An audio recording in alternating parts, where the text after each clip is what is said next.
perfect. So the first participants are joining. Hi, everyone.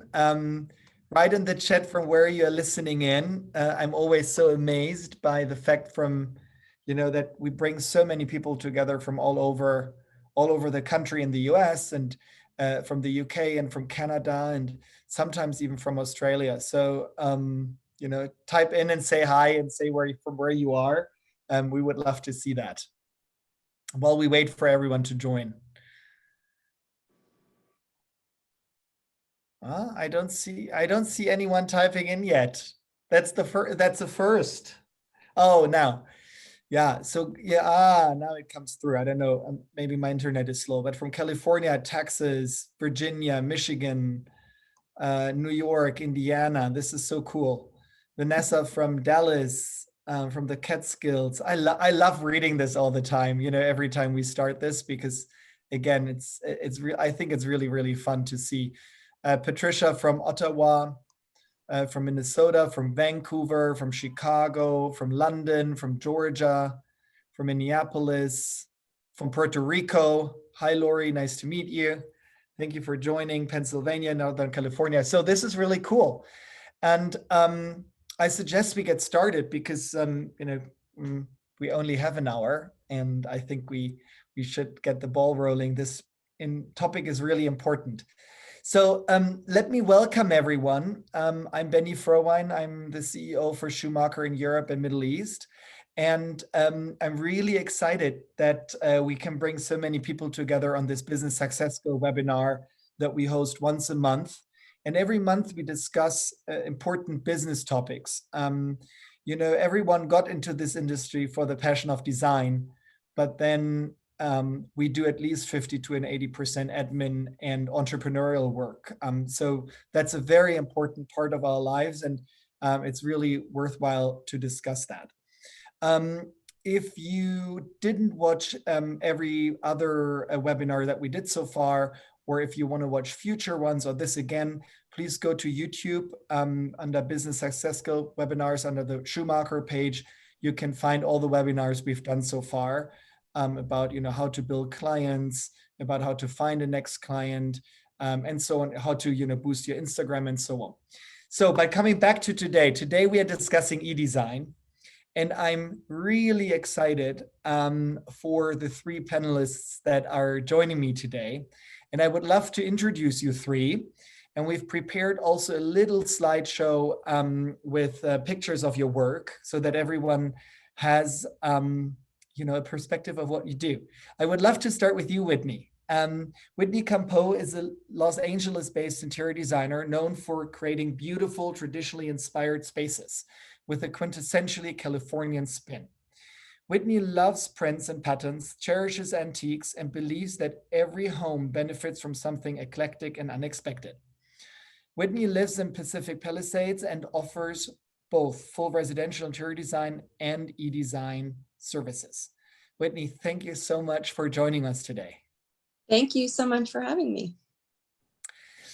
Next, I think, is Kathryn. Yes, Kathryn, born in England with a beautiful accent, if I may say that, and raised in London and Scotland. Kathryn Ireland arrived in Los Angeles in 1986. Prior to launching her interior design business in the early 90s, Kathryn was an actress, clothing designer, and filmmaker. Kathryn launched her e-design business, The Perfect Room, which offers A-list designers approved shoppable design packages, all with full service installation available. Kathryn, I'm really excited to have you on here today too, and to hear everything that you have to say about e-design. So thank you very much for joining. Thank you. And then last but not least, Jessica. Jessica McCarthy is the principal interior designer and founder of Gem's Creative Studio. She's known for her glamorous approach to design and unexpected touches of vintage, often pulling inspiration from art history, high fashion. On top of running her own interior design business, Jessica is a celebrity designer at Decorist and an e-design business that makes great design accessible to everyone. Her current venture is reshaping the design direction for the global tech hospitality startup Blueground Homes, designing custom furniture collections and styling design across global markets. Jessica, also thank you very much to you for joining today. I'm very excited. Thank you. Yeah, so before we jump into the first question, maybe just really logistical topic. So everyone who's listening has a button at the bottom that says Q&A. If you have questions, just click there, write your question. Try to be short because I'm reading, talking, thinking all at the same time. And we try to address the question that you have here in the conversation. I would love active participation. So maybe we just start with a little, broader question to break the ice. And Jessica, I would love to start with you. How have you been experiencing the last weeks? I think we've all gone through like incredible depth, valleys and heights and so on. And now people have gotten vaccinated, the industry is opening up. How did that impact your business over the last weeks? I mean, I would say all through COVID, I was completely shocked at, in general, the design industry, how many clients I was getting. Just because I think everyone was finally, forced to be in their homes and to finally look at projects that they've been putting off. And the amount of inquiries that I was getting from clients all over the US saying, hey, I've been putting this project off, I'm ready to get started. There was just so much work and I was so surprised by that. And so I would say as things are starting to open up again the past week, I'm still feeling, those inquiries coming in, which I feel really lucky to have those. And it's going to be interesting to see now that we've gotten used to designing from our homes, how design moving forward is going to look. Thank you. Yeah. Kathryn, are you experiencing it similarly? We discuss with us, within our company a lot, people start traveling again, spending money on other things again that they couldn't spend on before. How have you been experiencing, the recent past? Do you feel also it's just going, up and up and up? You know what? I think at that high end, it hasn't really changed. For my own design business, I do only so many projects a year because I run them. If someone hires me, they get me, they don't get other people. But for the e-commerce side of it, it's continued to grow. We sell packages, we sell individual items. It's had a steady increase. I wouldn't say we've gone crazy. No, that would be. I still think there are lots of challenges with e-commerce design at the high end. Well, in general, because as we know, when things get delivered and they're wrong, they have to be sent back. And for the most part, as you know, that's one of the things that is so costly. And I've talked to many people in this business, from Amazon, all of them in their furniture department and stuff. And it is, I think, universally the problem is delivery. It costs so much money. So even if a package, and I don't know, you're sending a sofa somewhere, there's so many things that can go wrong before it arrives. And I just sent something to Palm Beach, high end for my regular client, and it's still something arrived, and it cost a lot of money to send this sofa, and it's created, and it still arrived with a problem. But it's good to know that you have a similar experience to Jessica saying, that it's also the e-commerce side is further going up. Whitney, are you experiencing that? Am I meant to be positive on this? Oh, no, you're not meant to be positive on that. No. I mean, I totally understand that you say, the logistics part of it is a pain. And I think, we're probably going to speak more about, the difficulties on e-design. But from what I heard was that you said, well, it's a steady slope, Yeah. Whitney, is that similarly for you? How have you been experiencing the last couple of weeks? Honestly, I've been busy and it's been good, and it's been kind of funny to actually be able to see some of my clients, their whole face the last couple of weeks. It's been nice. I have these clients I've had over the last year, and I've never actually seen their whole face. So now that everyone's vaccinated, we can actually, chat and see each other, and it just feels a little more relaxed, and it's nice. Fantastic. So if we dive into e-design, it's not really an established name. There is no real definition to it. So I would love maybe to start, and Whitney, maybe I just start with you right away, to understand how you define e-design and what it is for you and your business, so that we can kind of take notes and kind of formulate that for ourselves who are listening. Okay, so I do my e-design as like sort of a standard package, I guess. I discuss with the potential client on the phone their project.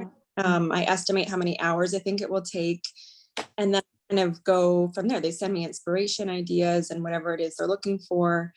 And I guess I send over 2 schemes usually for each space, and they can kind of just take it from there and buy at their leisure and as their budget allows and as they want to. I always explain to them that it is a little more work for them than a traditional full service interior design. They're responsible for ordering and delivery, and anything that goes wrong, like Kathryn was mentioning, something always goes wrong. And when you do e-design, how I do it anyways, the client is responsible for all of that.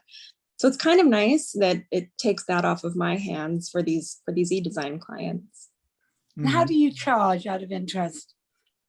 I just charge, so I estimate the hours that I think it's going to be, and then I just bill them whatever that is. I say for this room, I think it's going to be around 20 hours or 30 or whatever it is. And then, sometimes it does go a little more than that or sometimes not, but I try to stick within that. And then basically the pack that you send your client either digitally or via mail is basically a list, a floor plan and a list of furniture and a design concept, basically, right? Yeah, and in my contract, I have that there's a certain number of revisions that they can do, or like I forget what the number that I have is, but they can say, I really want to see another bed and another dresser, and I'll send over a few more options, but it's not endless because I do it as sort of like a finite package. Yeah. Interesting. And I think, I'm going to ask you all a little bit about charging also later, because I think that's really the devil there is in the detail. Jessica, how are you doing e-design? Is your package kind of very similarly to Whitney? How is it different? So I created a new package during COVID because so many of my clients I feel like we have two types of clients. We have the client that wants us to really take charge for the project. And then we have the client that may have more of an interest in interior design and wants to take charge themselves. And I've always had 3 different types of packages with a flat rate. And what I was realizing with those packages, let me clarify, you have multiple rounds of revision, a lot of communication with me back and forth. I charge a flat rate per room. But I was noticing that I was having those clients that didn't need as much hand-holding. So I created this virtual package during COVID where it's very streamlined and very simple, where I send the client 1 design per room, a shopping list, and a floor plan. And that's really all they get. And it's based off of a survey that I send the client that they fill out in the beginning. And then if they're happy with the design, they can go ahead and purchase everything themselves. If they want, some revisions, then I charge them an additional rate per revision. And the process, I was trying to figure out, how I could get the most out of my time as well. And I found that process has worked really well for me. Just kind of designing, handing it off. Just like Whitney said, the client is in charge of doing all of the purchasing, the installation, all of that they do themselves. So, I mean, it sounds like, I say that a little bit jokingly, but it sounds like e-design is for you your dream job because you can really only design and everything else, you know, your client does. That is exactly it. And my background, I started at Decorist, which is an online interior design company. And so I don't have that traditional interior design background where it is more detail oriented and everything is custom. My design style is more, you know, design boards, quick ship items. It's really more instant gratification for myself and the client, where I send them a design board and within a month or two, they're able to execute their space entirely. Fantastic. Thank you, Jessica. So Kathryn, I mean, you launched with the perfect room, something very different, and I would love to hear, you know, how you define your business model and what e-design is for you. Well, really, it was old-fashioned. The way me and the other 11 designers on the site run their business, which is, you know, you have the inspirations. And I think what I did was, you know, so often people will come to you and they'll be clutching onto tear sheets from other designers and say, oh, I love this. You know, quite often it'd be a tear sheet of a house I'd done, but every now and again it'd be someone else's. And they said, oh, this is what I like. So my idea was to work with people who had already published work and books. So you take their images and you use those as inspiration for people to kind of go through, and to rather like, you know, Pinterest type, where you look at that. And then we have rooms that are already pre-selected that are ready to shop. And there are other ones where you have to join up and give us a certain amount of money. And then we will take an inspiration and we will customize it for your room. And, you know, we do everything from the floor plans to, if you get the most expensive one, you either do it or we send you a box, and in the box you'll have the whole thing, the floor plans and everything, the fabrics, the wood samples, whatever. So, you know, we've done, you know, it also takes a certain person to understand this, and we've been working a lot up in Palo Alto, Silicon Valley area, where people don't have the time. They're tech people. They don't pretend they know what good or bad taste is. They just need their house done. So that's why I was up there at the weekend with a group of people. So it's interesting. It's just another way of doing it. And I think, you know, the way the other ladies are doing it is great, because you're not responsible for delivering things. I mean, one of the things we do is we will deliver a whole room. So it's got to go into warehousing. Some people want to buy something and have it delivered immediately, and that's great. And some people want the room to arrive on a specific day. So it does bring, there's a lot of back end and hours taken up doing this. And it's just, you know, I've been exploring all different ways of doing it, and really some people want to buy one thing and some people want a room. We're still figuring it out. No, I think it's super interesting listening to the three of you, because all the three of you do it slightly different. And design, what I'm learning here is it can be actually everything. You know, it can be just really like, you know, based on a survey, you know, you get a result, and if you want something else, kind of, you know, you go into the next stage, or it can be a full service. And for everyone who's listening, I don't know, just as a spontaneous idea, Whitney, I don't know what you think about it, but maybe, you know, when you start with something, maybe you really only do the design concept and you stop there and you see how it goes before you then add on more complexity with the delivery and so on and so forth, because you need people on the ground. Sorry, is it a question? No, it wasn't really a question. But maybe you make one. What do you think about it? Like, how would you get into the industry of e-design if you're already an interior designer? But, you know, because e-design is everywhere in the country, probably, right? So, like, what's a good starting point? I think that's the question. I don't know. I mean, I think there's so many different types of clients, like both of the other women said. Like, some people want everything done and some people want just immediately everything ordered. So I don't know what's the best way to go about starting. I think don't know. it's still a very individual Mhm. thing, even though it's e-design and it's online.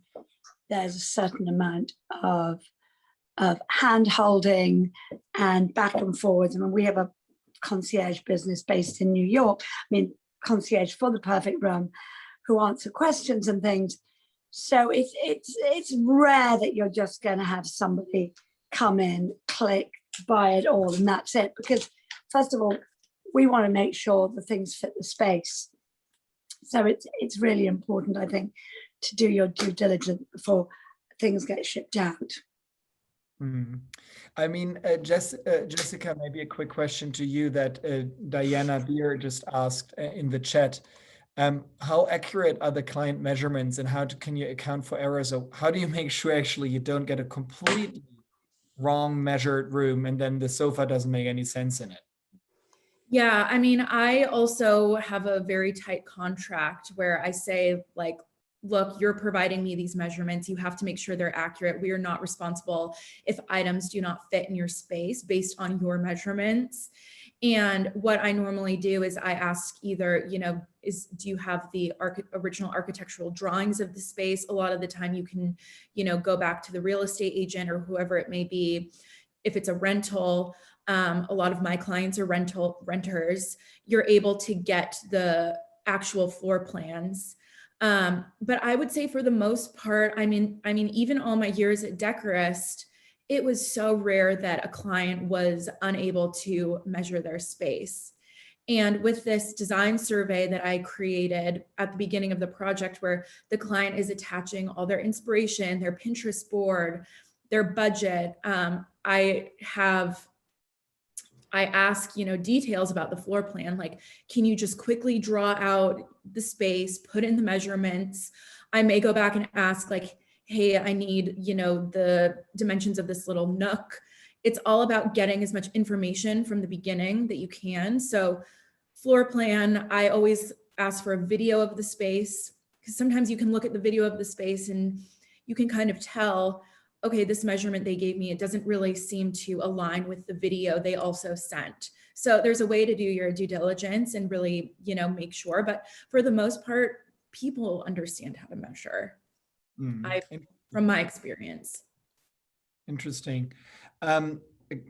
Kathryn, how do you do that? Do you do this similarly with videos and so on, or how do you make sure that we also we have field designers that'll go out. So I've trained over the last 5 or 6 years girls around the country that have been to one of either my 3-day workshop in LA or France for a week, and the people working with me on this, I mean, they've all got their own established interior design firms. And I mean, I like to say I like people that have got 10 years experience to come on board and do this. So yes, I will call up if it's in the Bay Area. I've got somebody there, Boston, there's somebody there, Aspen, all these certain areas. And sometimes if they want, if I haven't got someone, I'll send someone from here. Again, it's such an individual. Yeah. The way I'm doing it is very individual. It may not be the most cost effective ultimately, and it may not be something that one can really roll out, but we've still yet to see. But that's actually, you're mentioning a really important topic, and it's about how attractive it is financially. Whitney, maybe, I ask you the question first. Why is e-design an attractive business model for you? So it can be, I think, definitely, if you make sure that you estimate or really figure out beforehand the amount of hours that it will be. Like, I've had a few projects where it's great and it is an attractive business model. Like, I had one e-design client in Pennsylvania, and she wanted 2 rooms done. I sent her my scheme. She said, perfect. She's happy. She ordered everything. And like, maybe I had to send her a couple more samples, fabric samples, but she was just happy. And then I have another e-design client in Connecticut right now. And she's actually sort of become a friend over the last year, but it's a lot more work than I anticipated up front. And it hasn't, I don't know, it's hard to then say like, actually, I've been working on this so much more, so I'm going to bill you. So I think that's something to keep in mind and just make sure that it is beneficial and that you're charging enough and you really estimate the right amount of work that you think it's going to be. And that's really hard to do. Yes. Well, I think, the interesting part is I think it's always really hard to do, right? Whether you do e-design or real, or let's say offline design, both is real design. It's just very hard because, as you said, Kathryn, right? Like every client is it's so individual, and so, how much handholding they need. But I'm wondering, Jessica, maybe you can answer the question, like, why do you even start with e-design? Why is that attractive to you rather than just sticking to your existing, like, traditional business model? I think, it's a personal preference. And for me, I have a full-time corporate job during the week. And then I also run my design firm on the side. And I don't want to give up, taking on clients. And for me, I'm able to take on multiple e-design clients a week. I can spend my evenings and weekends working on these projects and continue to, help clients build my portfolio, do all of these things while still having my full-time corporate type job. Wow. Yeah, I mean, it's a lot. I have no time. Wow. Yes. Yeah. I now feel like a very lazy person actually listening to that. I mean, congratulations. I really admire that you can do this all in parallel.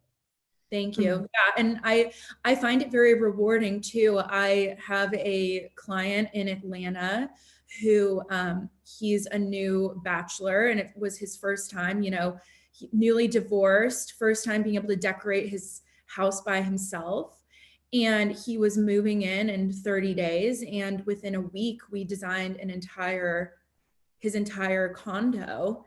And 4 weeks later, he just texted me all of these photos of him executing the project. So that type of instant gratification, getting that as a designer, but also your client being able to get that, it's a really rewarding to me type of interior design compared to, waiting months and months and months to see the results. Mm-hmm. Kathryn, Lucy in the chat asks, whether e-design is actually worth it, because it sounds like, especially, for example, also in your business model where you do actually the whole value chain, from design model to installation to claims and so on, you still have that work, but then you also don't necessarily know the client, then you have the promotion of it, you need to do all the Instagram and I don't know what work. Is this really work? Do you feel like you get such a higher reach to people that you didn't get before, or what's for you the trigger of why you keep doing it? I started it, in the early days. I remember coming to your office and telling Dara about it. I mean, that was a while ago, and I go, "Oh my God, that's such a great idea." It was like, well, now yeah, I remember it. Remember that. It's been a fun challenge to take this on, and also because I think I've always liked sort of forging ahead myself, sort of seeing what's new. And this sort of came about because I had a tech group to France. One of them, he wrote code for the first iPhone, and this might have been 6 or 7 years ago. And we were sitting by the pool, and I said to him, I think we should be able to do design online. And he said, what are you talking about exactly? And I sort of talked him through my idea. Anyway, on the way back to San Francisco, he sent me exactly what I was talking about. And I go, God, Jason, brilliant. This is exactly what it is. And so he and I sort of started together. Then he went back to Apple, unfortunately for me. But I think that the idea is good. And like all new ideas, you have to work through them. And it's not like that anyone had come before me doing this whole design package full service. So I will admit that it's definitely had challenges, and I see the way forward. But I think one of the things that anyone out there that wants to get into this business, take someone on that writes code, somebody that understands tech brilliantly. And that's why in the tech business, you know, you always have at least three or four founders, people that all do very different jobs within that. So I've certainly learned a lot, and it's the first time, I mean, I raised money for this business. I've never raised money before. So that was a challenge. I mean, it wasn't actually a challenge, that came to me. But it's been interesting because it's obviously very different from working on a house and doing a house and being very present. So it's been a really, really good experience. And I think everyone's thinking, wow, this is the way forward. But I would say, you know, don't give up your day job immediately. Thank you. Yeah, I'm still wondering, you know, I still wonder why, and Whitney, I would love to ask you the question again, like why to do e-design? You know, everyone says like, oh, e-design. So, you know, so I think Jessica, you said it's a question of preference. You know, do I have another job? Then e-design feels easier, or I prefer just to work from home and I don't like to travel a lot. You know, e-design seems to be easier. But you know, if you could do both, Whitney, or maybe you do both, right? Like, why would you even add e-design? Do you think your reach is getting bigger because you promote that on Instagram, or you know, what's the reason? So I definitely do both. Most of my clients are here in LA in person. I really started promoting my e-design at the start of quarantine. I just sort of posted on Instagram and I had a few people reach out. And I guess it's a way to reach people in different areas that you wouldn't have had, you know, the option to. And I guess sort of my hope is that, you know, maybe one day down the line, they have some huge, amazing house and they want to fly me out to do it in person, you know, but right now it's been nice over the last year to be able to do it from home, and stay busy when people were really nervous to have, you know, a designer or anyone in their house the first few months. So it's just been, it's good for me. But most of my clients are in person with a few e-design at the moment. Yeah. So this is another question, you know, and I don't know, maybe the one who can answer that first, maybe answers. Maureen asked whether you use a program or platform for e-design specifically. I mean, you know, we all use CAD and so on, you know, offline basically, but is there something like a platform that one can use, or do you just do that through email and Zoom and so on? I think just email and Zoom. I mean, we've been doing it or doing CAD drawings that we will send people. I mean, I'm sure there are, I mean, I know that there are programs of how to measure your room and stuff, but at the end of the day, I think doing things, getting people to physically take out their tape measure and send you those kind of statistics, you know, I'm not, you know, I'm sure for the next generation, people are going to be so much more used to doing this. I still feel like it's all quite new for us oldies in the business. But I just, you know, I think whatever way works, but I haven't yet found a program that really does it all. Yeah. And I feel like Whitney, Jessica, you probably do similarly, no? Email, Zoom. Yeah. I create my design boards on Photoshop, my floor plans, and then I create a deck with everything, and I send it as like an entire package to the client. Yeah, that's what we do too. We do a deck. And I saw, Kathryn, you showed it, you know, that if you do the bigger package, you get the whole box with samples in it and you can touch it and all of that. I think that was also super helpful to see, because again, I think I also really like to hear that you can kind of book different packages. Some of you have mentioned that before too, right? In terms of how many alterations you do and how the presentation is, and whether it's only by Zoom or whether you get something into the mail and so on. Kari asked, you know, do any of you recycle e-designs when it works for clients with similar needs? Whitney, do you recycle, or like just send them the same room? Is that what they mean? I don't know, I mean, probably that's what recycling means. Yeah.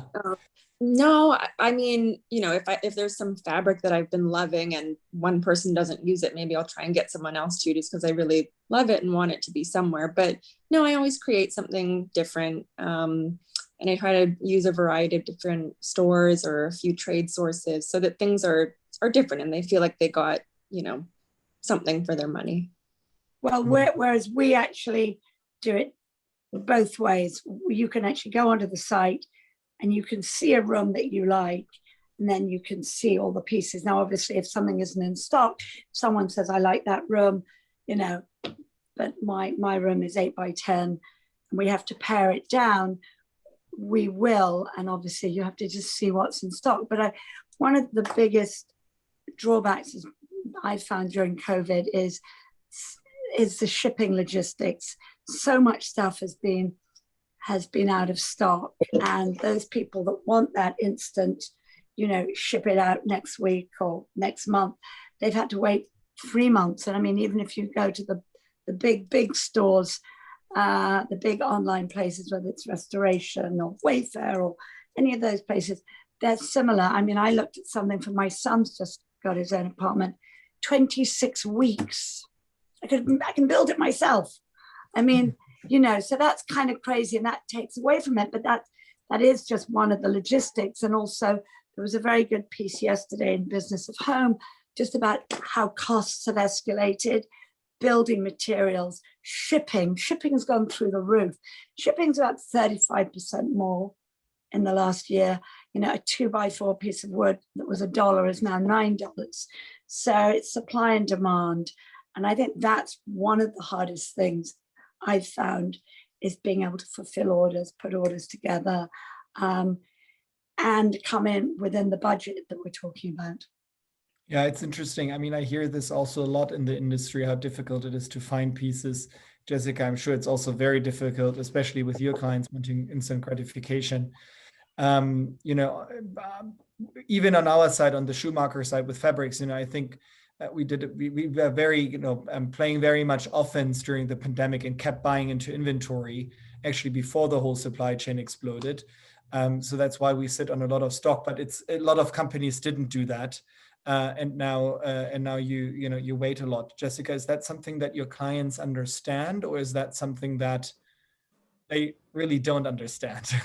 Yeah, I found the most useful practice is just setting client expectations from the beginning. So on my design survey, I asked the client, what is your timeline? Like, are you willing to wait months for the perfect piece? Or do you want me to source something that can arrive to you within 4 weeks? And so based on what they say, I'm able, usually, like if they want something quick, I'll source something vintage because they can get it right away. But there definitely has been, with upholstery pieces, especially sofas, that type of thing, the lead times have just been insane. But I'm normally, if they do want it right away, I'm able to find a piece that is a quick ship option. Yeah. So someone asks in here in the chat also, are you struggling to establish relationships with customers that enroll in e-design programs, because you don't really meet them and it doesn't really get very personal? And I think if you come from the, let's say, offline world, establishing a real relationship is one of the key ingredients for a successful project.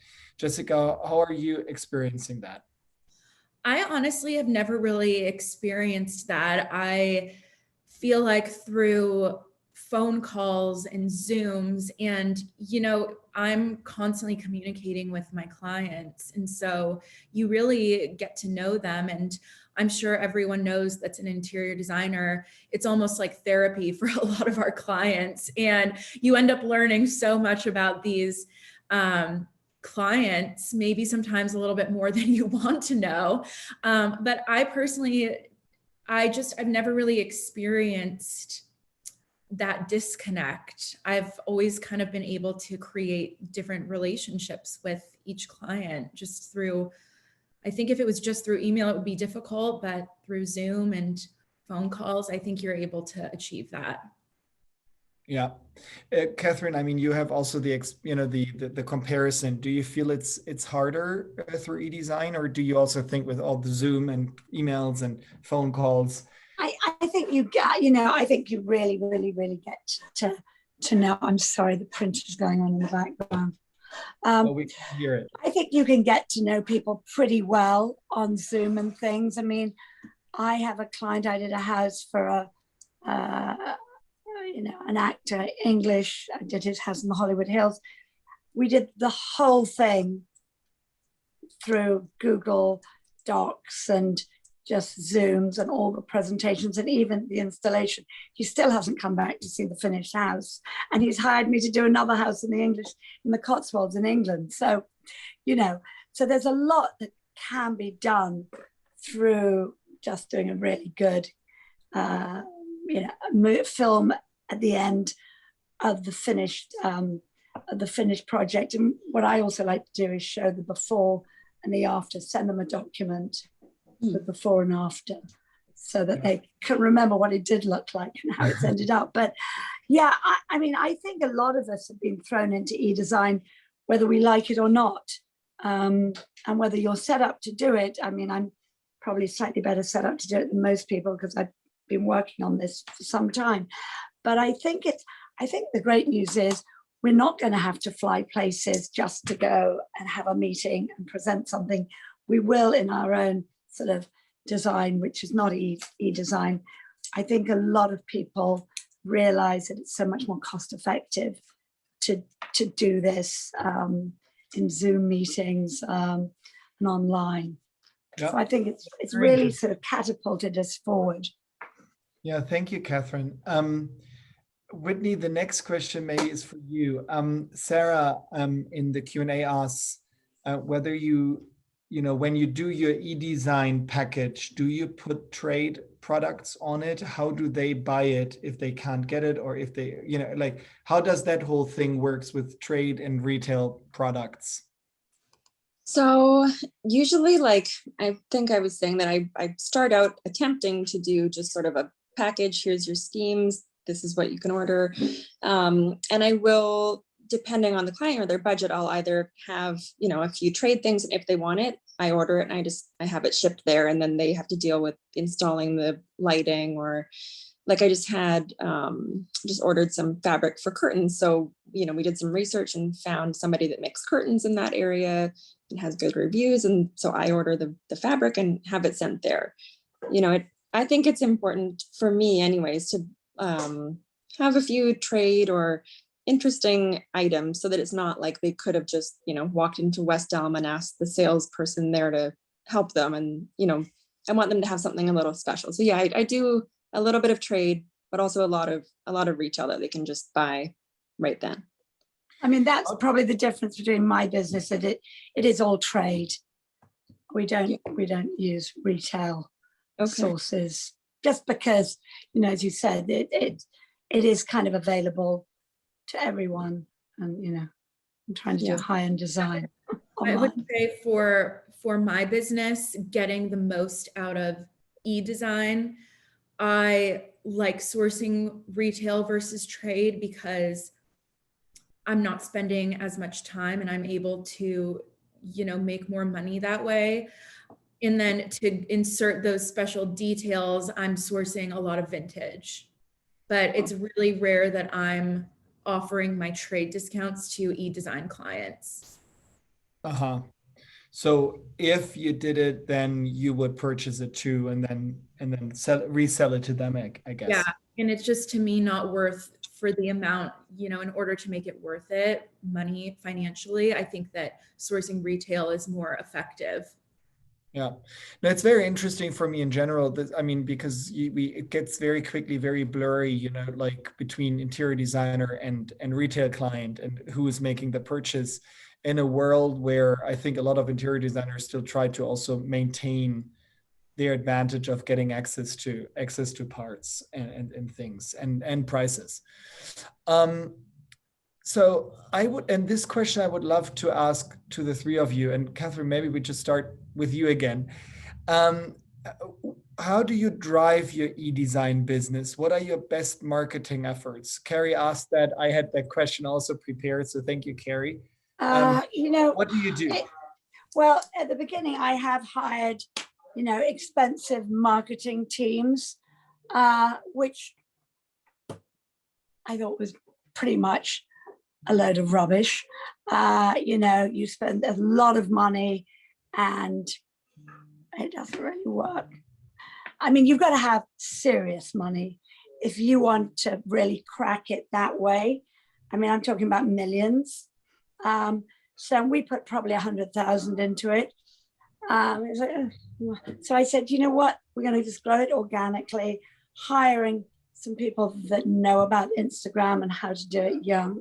I've got all my kids, kind of my son's girlfriends been helping me, and they really know what they're doing because this is their job. And I think it's word of mouth. I think it's me doing my own Instagram.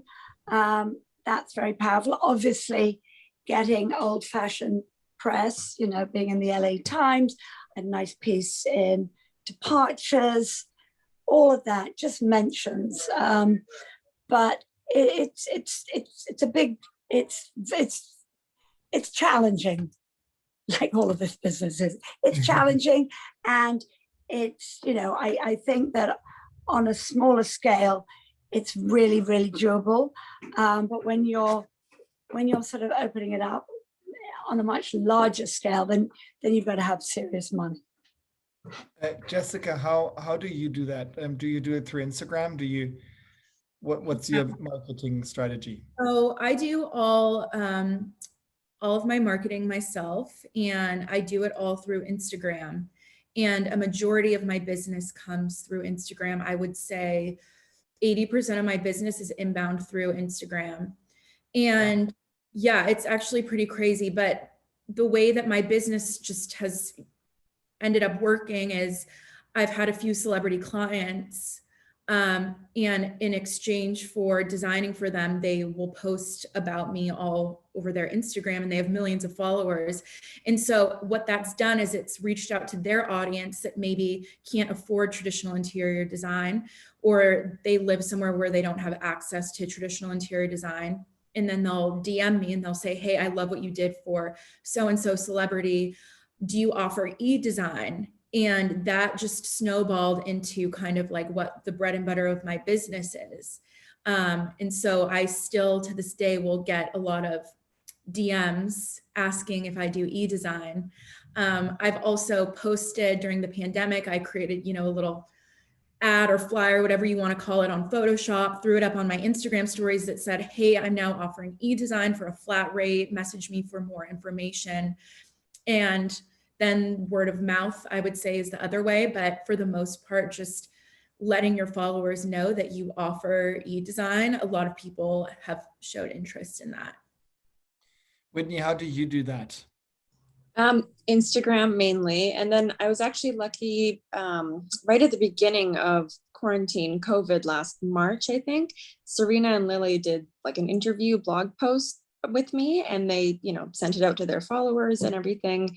And I got quite a few clients from that, reaching out, just asking if I did e-design because everyone was at home. And yeah, so a lot of Instagram too. Amazing, thank you. Kathryn, if you need someone, you know, measuring for you in Sarasota, Janet Davidson is volunteering. I'm just reading the Q&A. Great.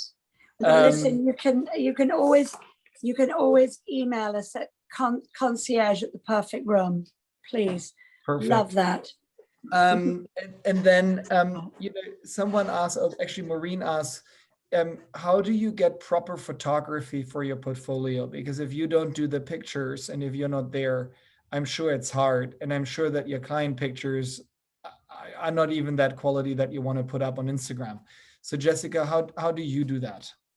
Yeah, this is a great question. And I was going to bring this up because I was going to say that is probably the most difficult part of e-design, is not being able to get those professional photographs. And so if I have a project that I really like, that I think has turned out really amazing, that I want for my portfolio, I'll coordinate with the client to either fly there, I just had a client in Austin whose project came out amazing. And so for me, it was worth spending the money to fly out there for a few days, style it out, elevate the space a little bit more. So I went out and bought props. The client ended up liking them, but there's some instances where I'll return the props after if the client doesn't want to spend the money.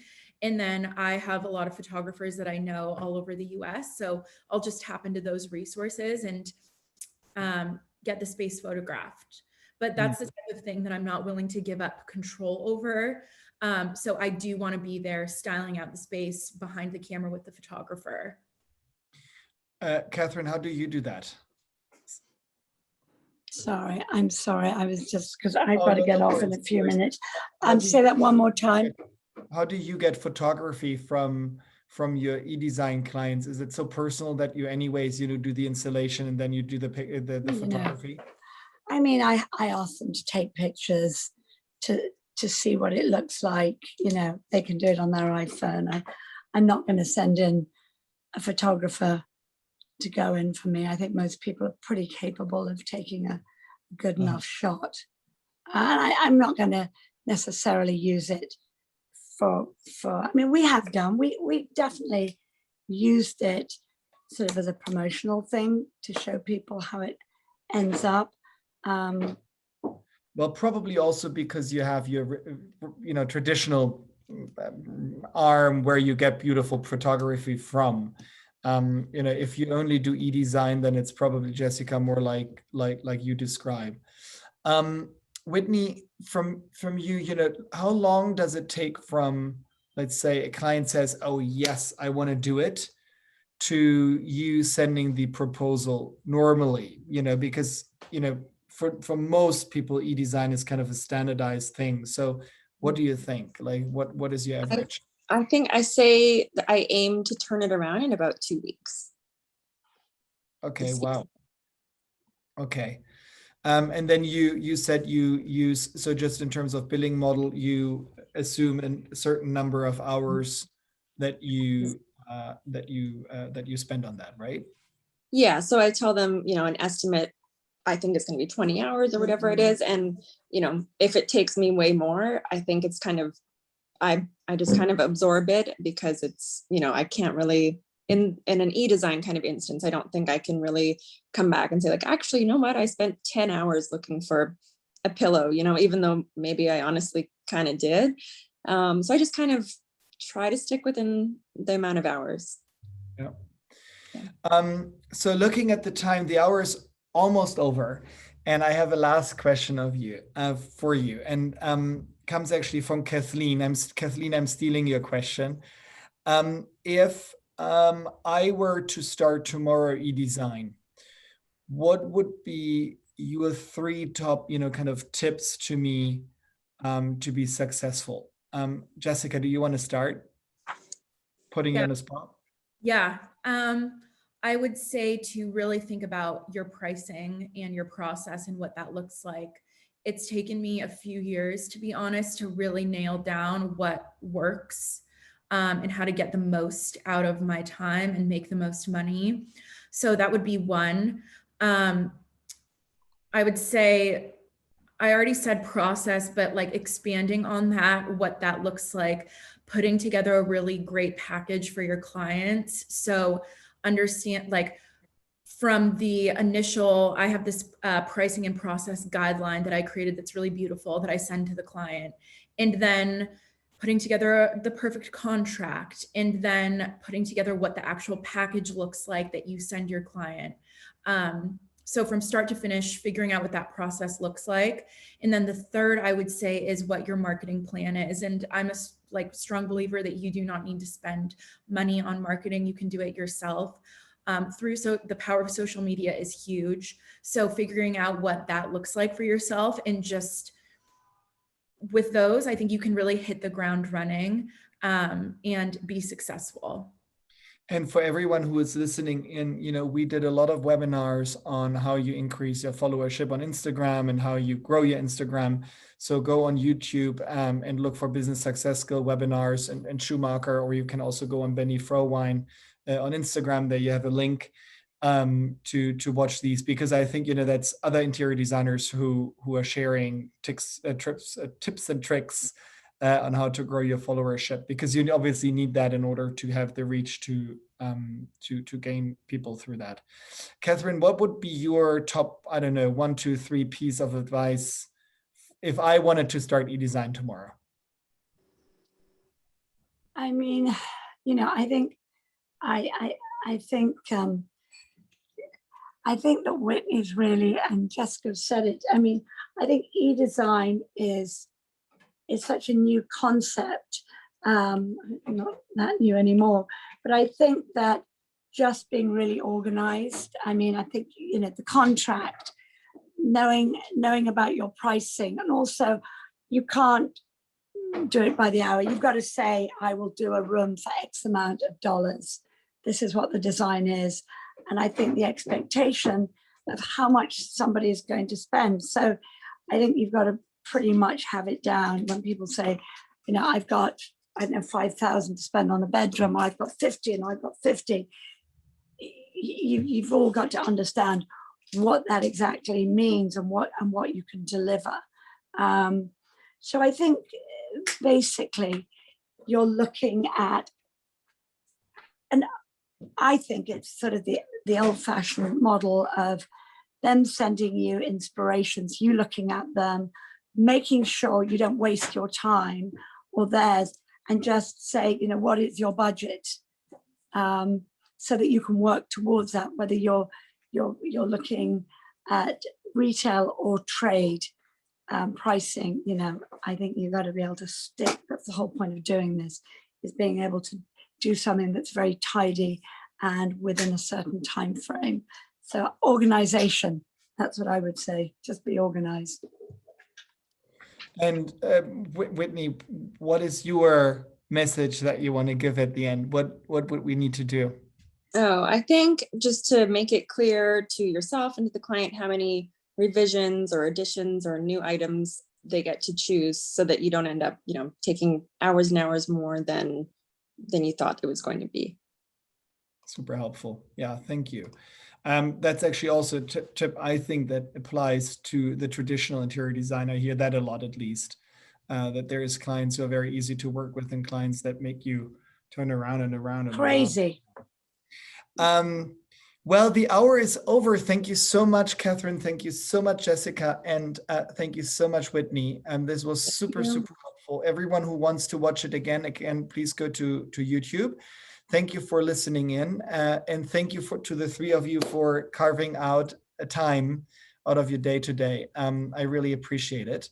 And I hope to see everyone soon again. Benny, let's be in touch. I want to hear more of what you're doing, because I'm on my way. I'm now heading to Europe. Perfect. If you're in London, let me know. Perfect. I'll be there. All right. Bye, everyone. Nice to meet you, Jessica and Whitney. Bye-bye. Bye. Thanks, everyone. Bye. Thank you.